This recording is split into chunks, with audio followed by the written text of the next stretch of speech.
ኣዋዊሱ እዩ ነቲ ፀብሒ ኣዝዩ ጥዑም ዝገብረለኩም ንገር ኢኹም ብደስ ድበለኩም መገዲ ኸ ከርእየኩም ሰላም ክቡራት ተኸታተልተይ ከመይ ቀኒኹም ኣነ እግዚአብሔር ይመስገን ጽቡቕ ኣለኹ እምበኣረይ ሎማዓንቲ ኸ ብሓድሽ ቪድዮ ተመሊሰኩም ኣለኹ የቕሬታ ኸ ቮይስ ካቨር ስለ ዝገበርኩ እቲ ምንቅስቓስን እቲ ድምፀይን በበይኒ እዩ ዘሎ ርሕስ ኣውደ ዓመት እንዳበልኪ ርሕስ በዓል ቅንያት ልደት ከመይ ኣሎ ምቅራባት ንልደት እምበኣረይ ኣውደ ዓመት ስለ ዝኣተወ ኦሬዲ ዳርጋ ደሪስና ኢና እሞ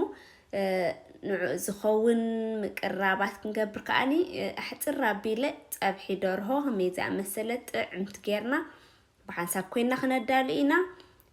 ክሳብ መወዳእታ ምሳይ ፅንሒ ኢኹም ተኸታተሉኒ እምበኣር ሕጂ ሽጉርተይ ክቐልዎ ጀሚረ ኣለኹ ሽጉርቲ ኣነ ሕጂ ከምዚ ንኣሽቱ ደርሆ እየ ክሰርሕ እሰን ስለ ዝምቅራ ስለዚ ክልተ ንኣሽቱ ደርሆ ኣብ እየ ክሰርሕ ክንዲ ሓንቲ ዓባይ ደርሆ ማለቴን ስለዚ ሽጉርቲ ካብ 6 ክሳብ 7 ድኸውን ዓብ ሽጉርቲ ይኣኽለና እዩ ማለት እዩ ካብኡ ንላዕሊ ኣየድልየናኒ እንድሕር ኣዝዩ ግጅፍ ዝበለ ሽጉርቲ ኮይኑ ኸማኒ በቃ 6 እኹል ማለት 6 ሽጉርቲ ይኣኽለና እዩ ማለት እዩ እንድሕር ማር ኣብዚሕናዮ ሽጉርቲ ኩሉ ግዜ ፀብሕና መዓር እዩ ዝብል ስለዚ መጠን ክኸውን ከሎ ፅቡቕ እዩ ሕጂ ኸ ሽጉርተይ ስለ ዝረሰነለይ ከዓ ከም ዝረኣኹምኒ ዘይተይ የእትዮ ማለት እዩ ነገሩ እዚ ሽጉርቲ ኣነ ማራ ከምዚ ይሕርር ገለ ኣየብሎን ምሻሎ ከምዚ ምሕራር ካል ይኮነ ፀቢቑ ቅምርር ገለ ስካዕ ድብል ዋላ ደርሆ ይኹን ስካብ ድቕምርር ኣይቆልወኒ ህይወት ደለዎ እየ ድገብሮ ከምዚ ፈጃዕጃዕ ከምዘይብል ግን ከዓ ከምዚ ማራ ከዓ ከምዘይሓርር ማለት እዩ ስለዚ ከምኡ ገይረ ክቆልዑ ተመላሊሰ እንዳረኣኹ ምስ ቀልኹዎ ከዓ ከምዚ ኮይኑለይ ሕጂ ከዓ በርበረ ኣምፂአ የእትዎ ኣለኹ በርበረና ኩሉ ግዜ ክንድልኾ ከለና ሞር ጣዕሚ ኣለዎ እዚ ግን በቃ ዝናተይ በርበረ ኣዝዩ ጥዑም በርበረ ምድላኽ ዘየድልዮ በርበረ ስለ ዝኾነ ዳርጋ ለንቀነ መፂኒ ካብ ኣፍሪቃ ስለ ዝመፀኒ ብጣዕሚ ከመይ ዝኣመሰለ በርበረ እዩ ካብ ኢትዮጵያ ይመፂኒ ስለዚ ኣይደለኽኮን እምበር ኣነ ኩሉ ግዜ ስፔሻሊ ኣብዚ እንድሕር ገዚአ ግድን እየ ዝድልኾ መቐረት ክውስኽ ምእንቲ እምበኣሪ ሕጂ ነዚኣ ድስተይ 5 ማንካ ናይ ፓስታ እየ በርበረ የእትየሉ ከም ዝበልክኹን እቲ በርበረ ናተይ ኣዝዩ ጥዑም በርበረ እዩ ግን በርበረ ካብ በርበረ ከዓ ይፈላለ እዩ ዓቐን ዳርጋ በዓልና ኢና በርበረና ፈሊጥና ክንዕቅነሉ ዘለና ማለት እዩ ምክንያቱ ገሊኡ ዘይመርር ኣሎ ገሊኡ ከዓ ከምቲ ዓይነት በርበረ ኢና ማለት እዩ ተመላሊሰ ከዓ ቅልው ኣቢለዮ ፅቡቅ ጌርና ማለት እዩ ፅቡቅ ጌርና ክንቆልዎ ኣለና ምስጢር ናይ ጥዑም ደርሆ በርበረ ክቕለዎ ኣለዎ ማለት እዩ ክቕለዎ ኣለዎ ፅቡቅ ጌርካ እንዳተመላለስክን ማይ እንዳጠብክን ቅልው ኣብልዎ ሽዑ ኣብዚኣ ከዓኒ ምስ በርበረ ከዓ ዳርጋ ፅቡቅ ገይሩ ምስ ተቐለወ እቲ ሽጉርቲ ፃዕዳን ጅንጅብልን ኣዳለየ ዝፀናዕኹም ትርምትር ኣቢለ የእትየዮ ማለት እዩ እንድሕር ደልየኹም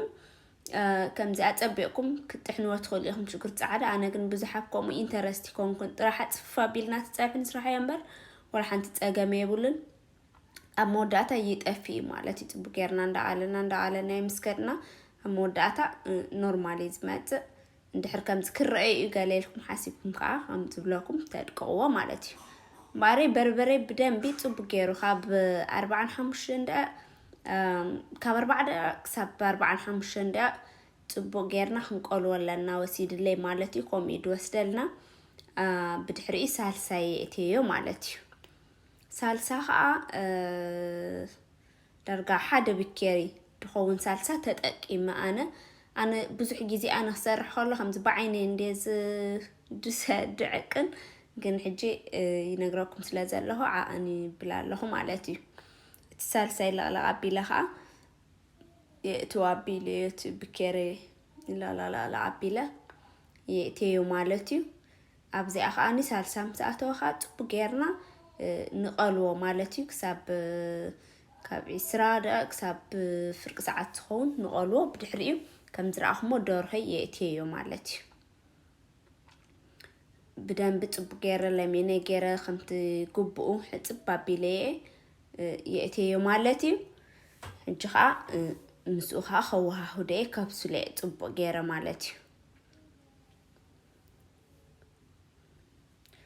كنعهم كارئكم كلخو كاميرا خطقم كلخو يتحت سلازلخو تحوي ازي تحت خوين نمبر طبق غير يبيلي حجها قماماتي يأتوا لخو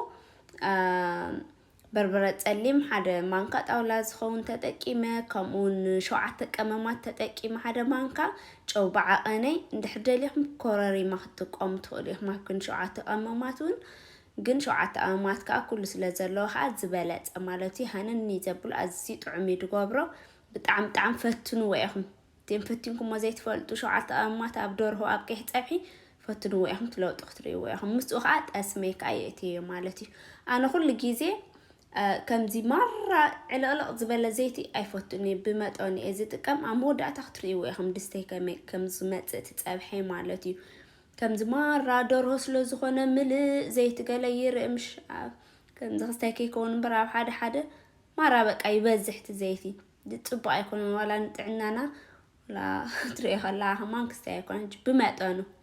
قدنا يكون احتاج بس للصراحة نات زيتي تقلل الكبل دلوا مالتي بقومت أنكا هذا باستا ناي مانكا هذا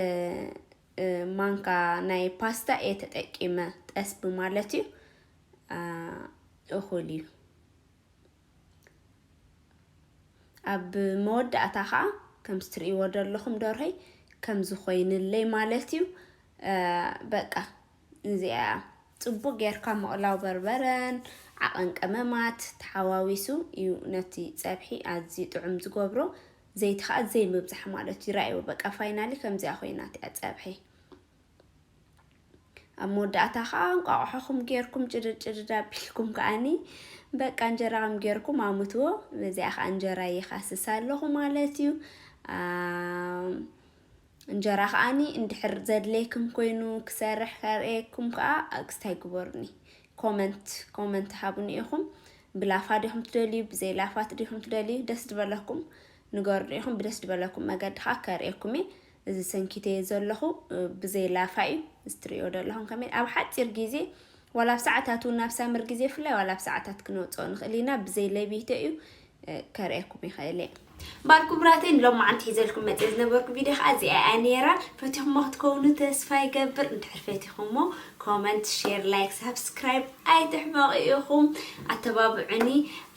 دقي مرحس أو دعمتي بل قبل ما تسكا أبو حدش فيديو بقى قداسي تحس خاص كابن الراخب دحان كأنيو أملاح مسكولنا يخون باي